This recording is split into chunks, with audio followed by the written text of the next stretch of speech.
how many receptacles can be on a circuit?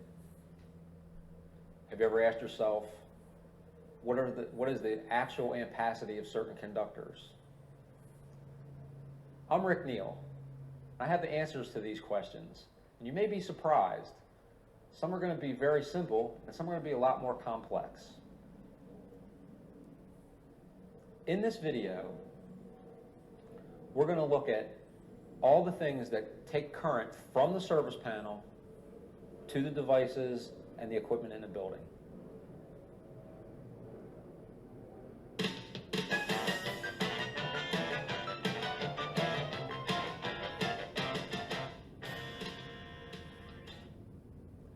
This is a good house to start with because it's been roughed in. What I mean by rough in is the cables and boxes have already been installed in the walls.